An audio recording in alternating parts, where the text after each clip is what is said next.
Welcome to IBTV. Kurnool జిల్లా ఎంబిగనూరు పట్టణానికి చెందిన యువకుడు రాజ్ కుమార్ అరుదైన ఘనత సాధించారు. హిమాచల్ ప్రదేశ్లోని పటాస్ శిఖరాన్ని విజయవంతంగా అధిరోహించి తన ప్రతిభను చాటుకున్నారు. గోనగల్ల గ్రామానికి చెందిన రాజ్ కుమార్ నిరుపేద కుటుంబం నుంచి వచ్చినప్పటికీ పర్వతారోహణపై ఉన్న ఆసక్తి, పట్టుదలతో ఈ విజయం సాధించారని తెలిపారు. రాజ్ కుమార్, మా ఊరి పేరు వచ్చేసి గోనగల్ల. నేను గత కొన్ని రోజులుగా కొందరిని స్పాన్సర్ అడిగాను, కానీ ఎవరు నాకు స్పాన్సర్ చేయలేదు. అదే ఒకరు వచ్చేసి అన్ననే ఆల్ఫ్రెడ్ రాజన్నని కలసండి ఎవరైనా అంటే మా యువరాజన్ వచ్చేసి కలసమన్నాడు. అన్నని కలిసేపాటికి ఒకటే మాటకి చేద్దామన్నాడు. అదే అన్న చేయడంతో నేను హిమాచల్ ప్రదేశ్లోని పటాస్లో పీక్ని అధిరోహించడం జరిగింది. అలాగే అన్న నాకు ఏ విధంగా ఎలా చేయాలో ఆ విధంగా నాకు సహాయం చేశాడు. నేను అడిగిన ప్రతి ఒక్కసారి అన్న ఆల్ఫ్రెడ్ రాజన్న గారు లేదన్నట్టుగా ప్రతి ఒక్కసారి నాకు స్పాన్సర్ చేయడం జరిగింది. అదేవిధంగా అన్నకు నేను ఎంతో రుణపడిగా ఉంటానని అన్నకు ధన్యవాదాలు చేస్తున్నాను. థ్యాంక్స్ అన్న.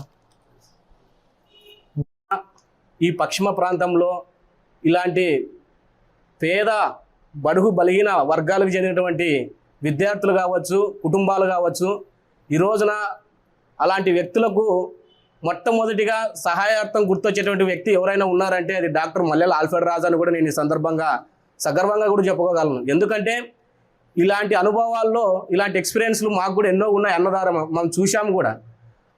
మొన్నటికి మొన్న అదే గోనెగండ్ల ప్రాంతానికి చెందినటువంటి సురేష్ అనేటువంటి విద్యార్థి ఎవరెస్ట్ శిఖరానికి అధిరోహించడంలో కూడా అన్న పాత్ర ఆర్థికంగా ఎంతో ఉందని కూడా నేను ఈ సందర్భంగా తెలియజేస్తాను. ఇప్పుడు పటాస్ లోయ అనే శిఖరాన్ని ఎక్కడానికి ఆర్థిక స్తోమత లేకపోవడం వల్ల చాలామందిని ఈ పిల్లోడు సహకారం అందించాలని చెప్పి చాలా ప్రయత్నం చేసి తిరిగాడు. మరి అయితే వేరే వాళ్ళు అనుకోని రీతిలో మా పూలే అంబేద్కర్ ఎడ్యుకేషనల్ సొసైటీ కమిటీ సభ్యులు యువరాజు గారిని అలాగే నన్ను మరి తమ్ముడు సంప్రదించిన వెంటనే మేము ఆల్ఫ్రెడ్ రాజన్న గారికి ఫోన్ చేసి చెప్పాం.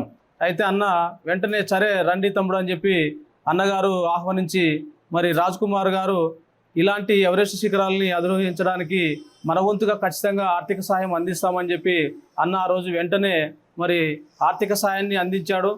నెలలో రాజ్ కుమార్ తమ్ముడిని నా మిత్రుడు పూలే అంబేద్కర్ ఎడ్యుకేషన్ సొసైటీ నరసన్న గారు, యువరాజ్ గారు వచ్చి నన్ను సంప్రదించడం జరిగింది. ఆ బిడ్డ పటాస్లో శిఖరాన్ని అధిరోహించాలి అన్న ఆశయం ఉందని నాకు చెప్పడం, ఆ బిడ్డకున్న ఆర్థిక పరిస్థితులు నేను చూసి నేను సహకరించడం, ఆ బిడ్డ అంత శిఖరాన్ని అధిరోహించి అక్కడ నా ఫోటో పెట్టుకుని ఫోటో దిగడం చూస్తే నాకు చాలా సంతోషం అనిపిస్తుంది. ఇంకా ముఖ్యం చెప్పాలంటే ఈ కర్నూలు జిల్లాలో ఆ పటాస్లో శిఖరాన్ని అధిరోహించిన మొదటి వ్యక్తి అని చెప్పడం వింటుంటే చాలా సంతోషం అనిపిస్తుంది. రాబోయే దినాల్లో ఇలాంటి యువత ఇలాంటి శిఖరాలు అధిరోహించాలంటే చాలా కష్టతరము.